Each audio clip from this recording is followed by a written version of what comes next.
Bonjour, ici Marc Gagnon pour Joomla Vidéo. Dans ces différents modules qui vont suivre, nous allons analyser la structure d'un site Internet. L'analogie à laquelle je vais me référer est l'analogie du corps humain. Si vous regardez bien, un site Internet est constitué d'une en-tête, est constitué de bras de droite et de bras de gauche, donc des bras de gauche, des bras de droite, est constitué d'un corps, donc le corps du site est le contenu principal, et est constitué d'un pied de page, soit un pied de page. Alors, quelles sont les structures d'un site et ses composantes? Alors, voici un site traditionnel qui est constitué d'une en-tête, d'un menu, souvent à la gauche, du corps du site avec son contenu et un pied de page. C'est généralement le genre de site que l'on voit pour ce qu'on appelle un brusherware, soit un site corporatif simple avec un menu à gauche et le contenu étant à droite, avec un pied de page qui est l'identifiant et le header, l'entête, qui est constitué d'un identifiant d'image.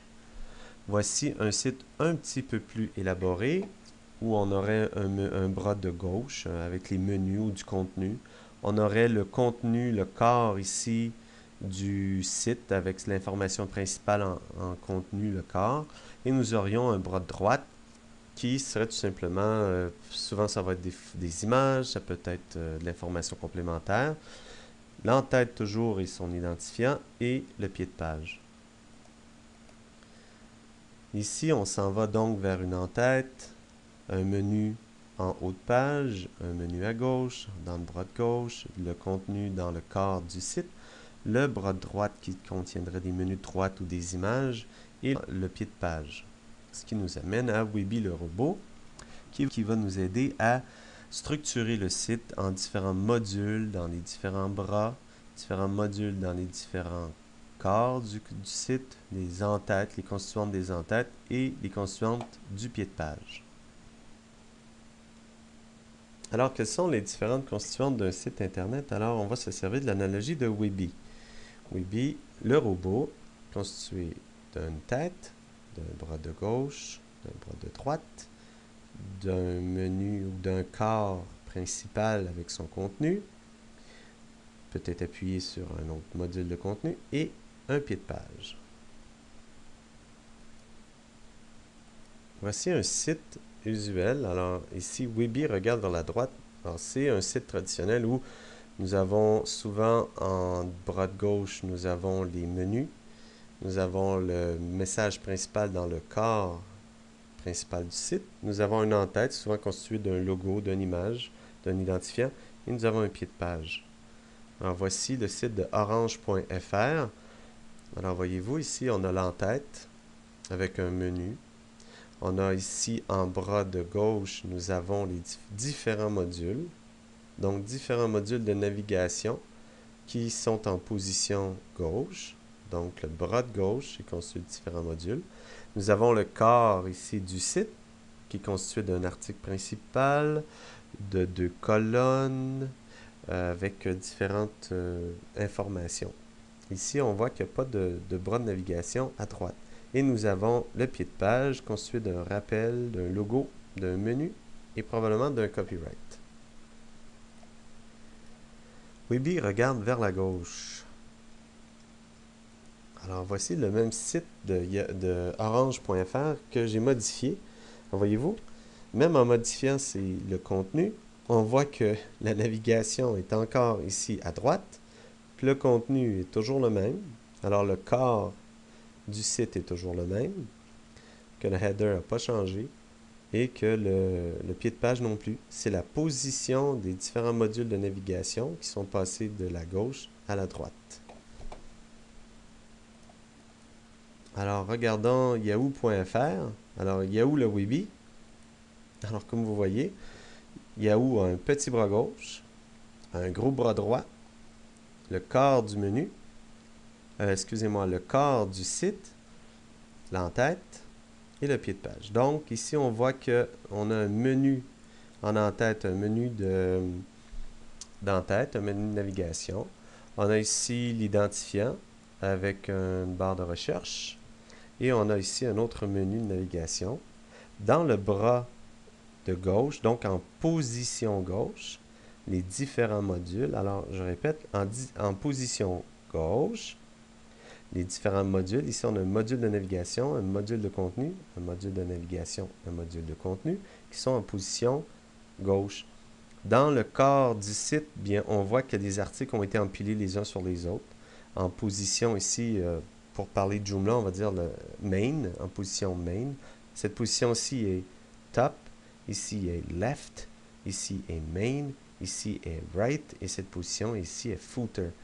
Alors voyez-vous, Weeby est une bonne analogie pour décrire les constituantes d'un site avec son en-tête, le bras de gauche, le corps du site et le bras de droite. Ici, en bras de droite, on a un module de navigation par image.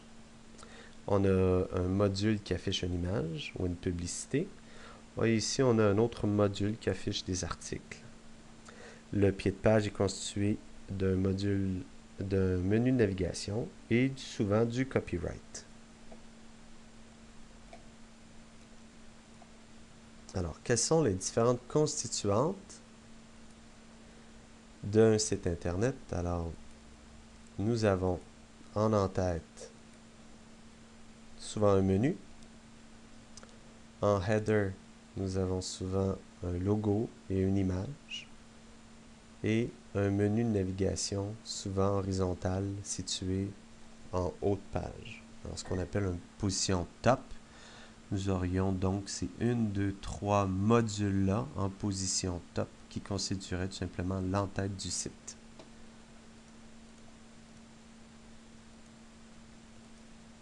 Alors, voyez-vous, la constituante d'une position d'un bras, donc d'une position gauche, ici c'est une position gauche, ici c'est une position droite, c'est constitué de modules.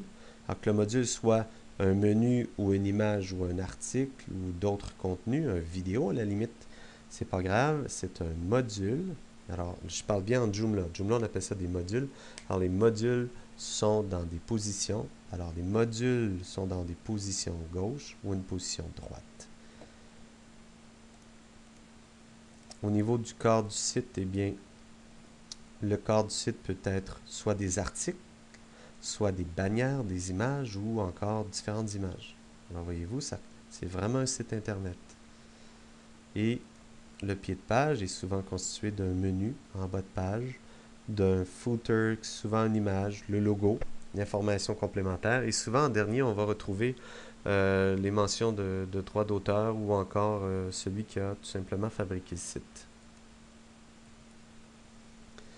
Alors, vous voyez ici, c'est déjà plus clair, le menu top, le header, identifiant la barre de recherche, et le menu top 2. Ici, voyez-vous, c'est en position. Alors, on dispose des différents modules dans différentes positions. Alors, ici, ce sont un module de menu en position gauche. Alors, ce serait le module gauche.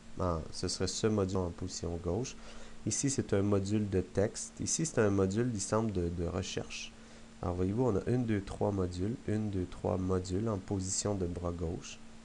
1, 2, 3, 4 articles empilés ou sections ou modules d'articles. Alors, voyez-vous, ici, ce serait, par analogie, un article horizontal avec 1, 2, 3, 4 articles sur 2 colonnes. Un article en horizontal avec 1, 2, 3, 4. Donc, 4 articles sur 2 colonnes. On verra ça un petit peu plus loin. On peut avoir des images, on peut avoir d'autres contenus. Et dans le bras de droite, donc la position droite, ici on a un module d'image qui sert de module de navigation. On a une image, alors une bannière, une publicité, une vidéo, qui se trouve à être dans le module de position droite.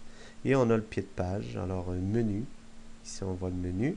Ici on voit l'autre menu, l'information, et on voit le copyright. Alors avec cette analogie-là, il est plus facile de pouvoir dessiner un site internet en décidant ce qu'on va mettre en en-tête, ce qu'il y aura à droite, ce qu'il y aura à gauche, ce qu'il va y avoir ici dans le site, dans le corps principal du site, et ce qu'on va mettre tout simplement en pied de page.